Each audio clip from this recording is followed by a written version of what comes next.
বন্ধুরা, আজকের ভিডিওতে উইকলি নিফটি ব্যাংক নিফটিকে নিয়ে চর্চা করব। সেই জন্য ডেলি ফ্রেম আমি নিয়ে নিয়েছি এবং চারটার মধ্যে আপনারা দেখতেই পাচ্ছেন যে অনেক ধরনের প্যাটার্ন এবং লাইন ড্র করা আছে। একটা একটা করে রিমুভ আপনাদের চোখের সামনেই করব এবং তার সাথে সাথে এই প্যাটার্নগুলোর মানে কি সেইগুলোও কিন্তু বোঝানোর চেষ্টা করব এবং আগামী সপ্তাহে বাজারের রেঞ্জ কিরমভাবে ওপরের দিকে নাকি তলার দিকের জন্য হতে চলেছে সেটাও শেয়ার করব। প্রথমেই আসি নিফটির দিকে। এই যে বড় প্যাটার্নটা দেখতে পাচ্ছেন, এই বড় প্যাটার্নটা হচ্ছে অ্যাকচুয়ালি ট্রেন্ড। বাজার কিন্তু এখান থেকে আমরা যেটা দেখতে পাচ্ছি, ইন্টারনাল সুইং লো এখানে ব্রেক করেছিল, তারপর থেকে কি হয়েছে, সুইং হাইও ব্রেক করেছে, সুইং লো কিন্তু আর তলার লোটাকে ব্রেক করেনি, তারপর এখান থেকে বাউন্স দেওয়া শুরু হয়েছে। এবার এখান থেকে এখনো বোঝার কোনো উপায় নেই, কারণ হচ্ছে এটাকে যদি ইম্পালসিভ মুভ কাউন্ট করা হয় তাহলে কিন্তু এখান থেকে যে বাউন্সটা আমরা দেখতে পাচ্ছি সেই বাউন্সটা কোন জায়গাটায় গিয়ে থামবে সেটাই কিন্তু দেখার। তারপর বাজার এই রেঞ্জটাকেও ব্রেক করে দিলে মোটামুটিভাবে ধরা যেতে পারে যে আস্তে আস্তে কিন্তু বাজার আপসাইডের দিকের জন্য 25,100 কাছাকাছি পর্যন্ত চলে যেতে পারে, এখানে যে প্যাটার্নের ফরমেশন তৈরি করছে। আর যদি না করে তাহলে কিন্তু দেখতে হবে যে এখানে কোন ধরনের আবার প্যাটার্ন তৈরি করছে, এটাও কিন্তু খুবই গুরুত্বপূর্ণ। এবার আমরা যদি দেখি যে এই যে লাইনটা আগের সপ্তাহে ড্র করা ছিল এটা এখন ইনভ্যালিড, এই লাইনটাও ইনভ্যালিড, এই যে কালো লাইনটা এটা কো ইনভ্যালিড, এই লাইনটাও ইনভ্যালিড। আর এইখানে তিনটে লাইন আমি ড্র করে রেখেছি, যেটা হচ্ছে প্যাটার্ন তৈরি করলেও করতে পারে সেই ফরমেশন অনুযায়ী, কারণ উপর থেকে তলার দিকে যখন ফল হয়েছে সেখানে প্যাটার্ন অনুযায়ী ফার্স্ট মুভের কিন্তু কোনো রকম মাপ হয় না। যাই হোক, এখান থেকে একটা বাউন্স নিচ্ছে এটুকুনি দেখা যাচ্ছে, সেই বাউন্সটা মিনিমাম 24,310 পর্যন্ত হওয়া উচিত, তবে প্যাটার্নের ফরমেশন নেবে। এবার এখানেই থেমে যাবে না এর ওপরে যাবে কিন্তু কেউ জানে না, কারণ প্যাটার্নের প্রজেকশন লেভেল থার্ড ফেজে গিয়ে করতে হয়, তার আগে কিন্তু করা সম্ভব হয় না।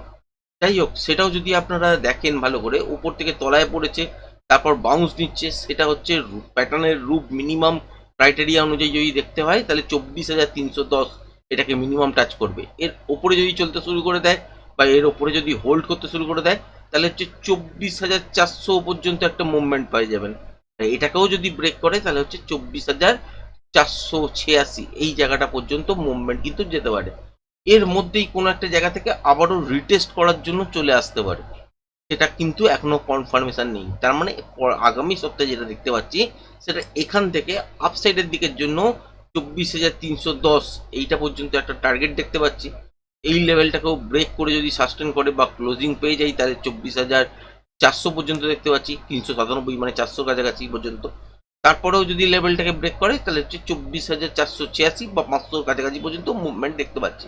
এর ওপরেও লেভেল আছে, সেগুলোকে নিয়ে আর এই মুহূর্তে চর্চা করিনি, কারণ যতক্ষণ পর্যন্ত দেখবেন যে মুভমেন্ট হচ্ছে সেটা এক একটা স্টেপ ব্রেক করার পরই কিন্তু বাদ বাকি মুভমেন্টটা দেখবেন, ততক্ষণে আবার ডেলি ভিডিওর মধ্যে সংযোজন হয়ে যাবে।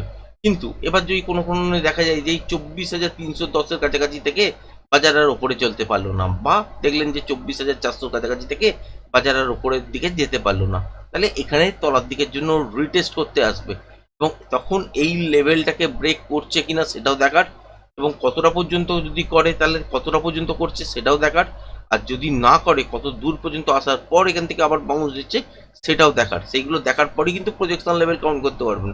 তার মানে আগামী সপ্তাহে যেটা হতে চলেছে সেখানে কিন্তু আপনারা একটা শুধু লেভেল পাচ্ছেন, যার লেভেলের অনুযায়ী বাজার আপসাইডের দিকের জন্য কতটা বাউন্স করতে পারে সেইটা কিন্তু কিছুটা হলেও বুঝতে পারছেন। এখানে কি কোনো রকম প্রজেকশন লেভেল পাবেন? না, পাবেন না। ডেলি বেসিসে কোনো রকম প্রজেকশন লেভেল নেই, একমাত্র বড় ডেলি টাইম ফ্রেম অনুযায়ী যে ধরনের প্যাটার্ন তৈরি হয়েছিল এখানে সেই অনুযায়ী যদি মাপটা দেখেন তাহলে হচ্ছে এই এত দূর পর্যন্ত আপনাদেরকে লাস্ট এক মাস ধরে আপনারা জানেনই এটা কিন্তু ড্র করাই আছে। তো সেই অনুযায়ী যদি দেখেন তাহলে হচ্ছে 24,468 এই জায়গাটার কাছাকাছি পর্যন্ত টার্গেট ফাইনাল। আর যদি সুইং লো ব্রেক করে সেটাও আপনারা জানেন যে কার নিচে দুর্বল হবে, সেটা হচ্ছে 23,600 এই রেঞ্জটাকে ব্রেক করলে তখন দুর্বল হবে। এবার বাজারকে এখানে দেখার আছে যে বাজার এই রেঞ্জটার মধ্যে কোথা থেকে তলার দিকের জন্য আবার রিটেস্ট করবে, নাকি এখান থেকে একটা প্যাটার্নের ফরমেশন করবে যার জন্য 23,600 রেঞ্জটাকে ব্রেক করে দেবে, সেটাও দেখার। কন্টিনিউশন প্যাটার্ন কোথায় তৈরি হচ্ছে, রিভার্সাল প্যাটার্ন তৈরি হচ্ছে কোথায়, এই সবটা এই আগামী সপ্তাহেই আপনারা কিন্তু দেখতে পাবেন। সুতরাং এখান থেকে যে বাউন্সটা আমরা দেখতে পাচ্ছি সেটা 24,310 ইনিশিয়ালি, সেটাকে পার করলে 24,400, আর সেটাকেও পার করলে হচ্ছে 24,486 থেকে 500, এই জায়গাটার কাছাকাছি পর্যন্ত আপাতত ধরতে পারেন। সেখান থেকে রিটেস্টের সম্ভাবনা বেশি। তো এই সব জোনের মধ্যে যেখান থেকেই আর পার করতে পারবে না, কাছাকাছি গিয়ে ফেঁসে যাবে, সেখান থেকেই কিন্তু রিটেস্ট করতে পারে। এবং রিটেস্ট হওয়ার সময় কিন্তু বোথ সাইড টাইপের মুভমেন্ট দেবেন, মানে সপ্তাহের প্রথম 2 দিন 3 দিন দেখলেন হয়তো আপ সাইডের দিকের জন্য মুভমেন্ট হলো, তারপর লাস্ট 2 দিন দেখলেন হয়তো ডাউন সাইডের দিকের জন্য মুভমেন্ট হলো। আবার এটাও হতে পারে যে 24,486 দেখলেন যে সাকসেসফুলি চেস করে বাজার এর ওপরই সাস্টেন করে গেল, তাহলে এই মুভটা কিন্তু কন্টিনিউ হবে এবং তখন সেটা প্যাটার্নটা এই আকারে তৈরি হবে, যেটা এইখানে একটা ড্র করেছিলাম প্যাটার্ন, তো এইটা এখন ইনভ্যালিড হয়ে গেছে। কারণ এর যে মুভমেন্টটা আপনাদের সাথে শেয়ার করেছিলাম সেটা হচ্ছে 24,836 মিনিমাম পর্যন্ত যাওয়া উচিত, তার কাছাকাছি পর্যন্ত গিয়েছিল, কিন্তু ওই 780, 75, 80 এইসব জায়গায় যাওয়ার পর আর 836টা টাচ করেনি, কাছাকাছি পর্যন্ত গিয়েছিল প্রজেকশন লেভেল, সেটা এই মুহূর্তে ভ্যালিড নয়। তার মানে এই প্যাটার্নটা এই মুহূর্তে আর কোনো কাজের নয়, তো আমি এটাকে ডিলিট করে রাখলাম। কারণ তারপর দেখতে পেয়েছি এটাকে টাচ না করার পর বড় একটা মুভমেন্ট তলার দিকের জন্য হয়ে গেছে। সুতরাং নতুন প্যাটার্ন নিয়ে যদি ভাবা যায় তাহলে হচ্ছে এই মুভটা ওপরের দিকে কিন্তু 25,100 পর্যন্ত সাপোর্ট করছে, সেক্ষেত্রে 24,836 আর সাপোর্ট করছে না। তার খেয়াল রাখবেন এটাই যে 24,486 এই রেঞ্জটার ওপরে যদি কন্টিনিউ সাস্টেন করতে শুরু করে যায় এবং যদি দেখেন যে 24,600 ব্রেক করে দিয়েছে, তাহলে এইটুকুনি খেয়াল রাখা যেতে পারে যে উপরের দিকে 25,100 পর্যন্ত কন্টিনিউ মুভমেন্টটা হয়ে যাওয়ার চান্সেস আছে। আর যদি ঘোরার থাকে মোটামুটি 24,486, 24,397 মানে 400 বা 24,300 এই জায়গাটার মধ্যে কোনো একটা জায়গা থেকে তলার দিকের জন্য ডিপ নিতে পারে। সেটা রিটেস্ট হবে না কন্টিনিউশন প্যাটার্নে ফরমেশন করে দেবে, সেটাও কিন্তু সেই সময়তেই দেখতে হবে। কারণ এখন কোনো ক্লিয়ার ভিউ কিন্তু বাজারের মধ্যে নেই, শুধুমাত্র একটা ইম্পালসিভ মুভের এগেনস্টে কিন্তু কাউন্ট করা যায় না। এবার আসি হচ্ছে ব্যাঙ্ক নিফটির ক্ষেত্রে। ব্যাঙ্ক নিফটির ক্ষেত্রে যদি দেখেন, ব্যাঙ্ক নিফটিতেও বেশ কিছু লেভেল এখানে কিন্তু রিমুভ করতে হবে। যেমন হচ্ছে এই লেভেলটা রিমুভ করতে হবে, এই লেভেলটা রিমুভ করতে হবে, এইটাও রিমুভ করতে হবে, আর এটা হচ্ছে একটা লো যেটা হচ্ছে এইখানে হয়ে আছে, সেটা রাখতেও পারেন নাও রাখতে পারেন। এবার হচ্ছে তলার দিকে আপনারা জানেনই বাজার কখন দুর্বল হয়ে যাবে, সেক্ষেত্রে 56,023 এই জায়গাটা ব্রেক করলে তখন বাজার দুর্বল হতো আগামী সপ্তাহে, মানে গত সপ্তাহে। কিন্তু এবারে এইটা কিন্তু নয়, এইটার আগে হচ্ছে এই লেভেলটা কিন্তু ইনট্যাক্ট হয়ে গেছে। তার মানে হচ্ছে এই মুহূর্তে যদি বাজার এই সব জায়গা থেকে তলার দিকের জন্য ঘুরতে চায় বা ঘোরে এবং এই লোটাকে ব্রেক করে দেয় যেটা হচ্ছে 56,976, তাহলে এখান থেকেই কিন্তু বাজার আস্তে আস্তে দুর্বল হয়ে পড়বে এবং বিয়ারিশ ফেজের মধ্যে এন্টার করবে। ফাইনালি 56,023 এই লেভেলটা ব্রেক করলে তখন কিন্তু সিরিয়াস একটা ব্রেকডাউন মানা যাবে, তার আগে কিন্তু নয়। এবার যদি ধরুন 57,771 এই রেঞ্জটা যদি ব্রেক করে দেয় তাহলে কি হবে? আপনাদেরকে একটা টার্গেট ওপরের দিকের জন্য দিয়েছিলাম, এটা বেশ কয়েক সপ্তাহ ধরেই আছে। দেখতেই পাবেন যে এইখানে একটা জোন বানিয়ে দিয়েছিলাম যে 58,700 আর 58,567, কারণ এই সুইং হাই আর এই সুইং হাই এটাকে রেখেই কিন্তু এই সব জায়গায় প্রেডিকশন করা হয়েছিল যে আলটিমেট এই সব জায়গা পর্যন্ত যেতে পারে আর এই রেঞ্জটাকে ব্রেক করলে তখন বাদ বাকি মুভটা হতে পারে। তার আগে কি হয়েছে, এই সব জায়গায় টাচ করার পর তলার দিকের জন্য মুভমেন্ট করেছে কিছুটা, এখানে দেখতে পেয়েছি কি সুইং লো ব্রেক করেছে, তারপর কি দেখেছি উপরের দিকে গেছে, সুইং হাই এখনো ব্রেক করতে পারেনি, কিন্তু একটা প্যাটার্নের ফরমেশন এখানে নিচ্ছে।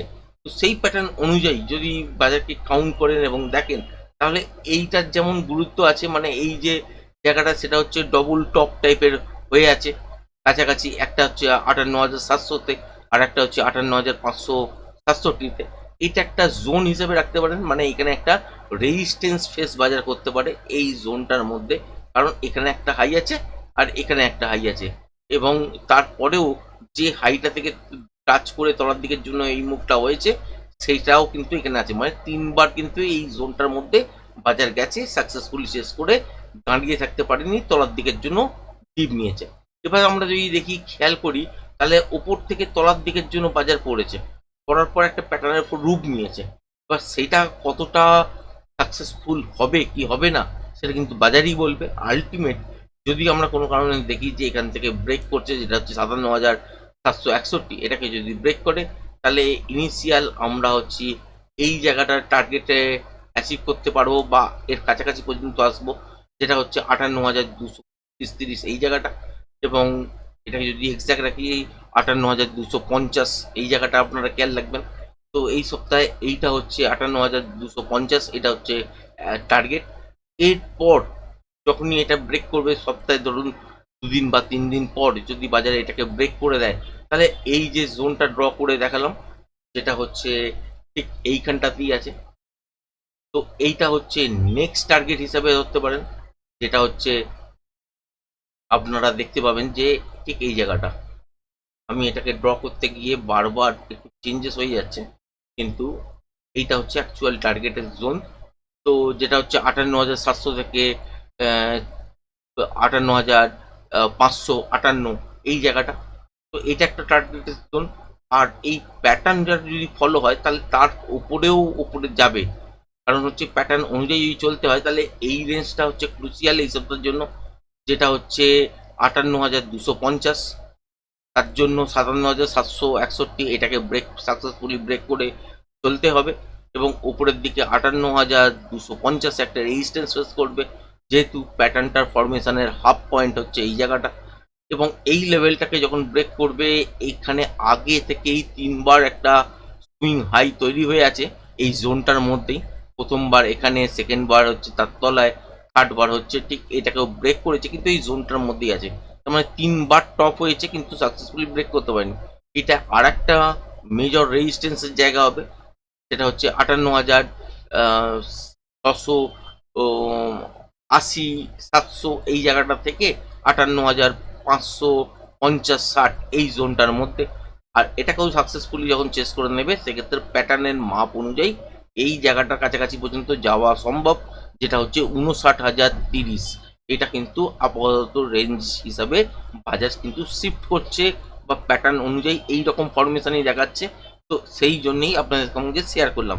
এখানে কি এই রকম তিনটে যে লাইন ড্র করেছি, এখানে কি দরকার আছে? না, দরকার নেই। কারণ এটা একটা অন্য ধরনের প্যাটার্ন তৈরি হচ্ছে, তার ক্রাইটেরিয়া ম্যাচ হবে কি হবে না সেটা একটা প্রশ্ন হচ্ছে। কিন্তু এখানে ক্ল্যারিটি আছে যে এই প্যাটার্নটা অনুযায়ী প্রজেকশন লেভেল কিন্তু আপসাইডের দিকের জন্য হওয়া উচিত এই জায়গাটা, যেটা হচ্ছে 59,029 এই জায়গাটা পর্যন্ত। কিন্তু তার আগে কতবার রেজিস্ট্যান্স ফেস করবে, একটা হচ্ছে যেখানে দাঁড়িয়ে আছে সেইটা তো বটেই। তো সেই জায়গাটা যদি ক্লিয়ার করে দেয়, তাহলে হচ্ছে 58,250 এখানে একটা রেজিস্ট্যান্স ফেস করবে হালকা। তারপর এটাকে যদি সাকসেসফুলি চেস করে দেয়, বা এর ওপরেই কোনো একদিন দেখেন গ্যাপ আপ হয়ে সাস্টেন হয়ে গেছে, তাহলে পরের বারে কিন্তু খুব মেজর রেজিস্ট্যান্স, সেটা হচ্ছে ঠিক এই জায়গাটা, যেটা হচ্ছে 58,700 থেকে 58,550। তো 10-5 পয়েন্ট এদিক ওদিক ধরে নেবেন। তারপরে যদি এটাকেও চেস করে, এখান থেকে যদি করতে না চায়, তাহলে আলটিমেট কিন্তু 59,029 পর্যন্ত এই প্যাটার্ন অনুযায়ী টার্গেট গিয়ে দাঁড়াবে। এই সপ্তাহে কি দেখতে পাবেন? না, এই সপ্তাহে দেখতে পাবেন না, আমি একেবারেই দেখিয়ে দিলাম। কিন্তু এটা আলটিমেট কোথায় কোথায় রেজিস্ট্যান্স ফেস করবেন এই সপ্তাহে, এবং কত দূর পর্যন্ত যাচ্ছে, সেইটাই আপনাদের সাথে শেয়ার করার চেষ্টা করলাম। এই সপ্তাহে কি তলার দিকে দেখার কোনো প্রয়োজনীয়তা আছে? না, এই সপ্তাহে কিন্তু তলার দিকে এই মুহূর্তে দেখার দরকার নেই। প্রথম 2 দিন 3 দিন কিন্তু প্লাসেই যাবার সম্ভাবনা কিন্তু বেশি। কারণ এখানে প্যাটার্নের নিফটির ক্ষেত্রে যদি দেখেন, প্যাটার্নের ফরমেশনটা এখান থেকে কন্টিনিউ থাকবে, নাকি রিভার্সাল প্যাটার্ন তৈরি করবে, নাকি তলায় আসার পর আবার এই সব জায়গা থেকে রিভার্সাল প্যাটার্ন তৈরি হবে, নাকি এখান থেকে আরও কন্টিনিউশন প্যাটার্নের ফরমেশন দেবে, সেটা কিন্তু এখনো ক্লিয়ার নেই। যাই হোক, তো আজকের ভিডিওটা এই পর্যন্ত রাখলাম, অনেকটা বড় হয়ে গেছে। তো আজকের ভিডিওটা এখানেই সমাপ্ত করছি। ধন্যবাদ।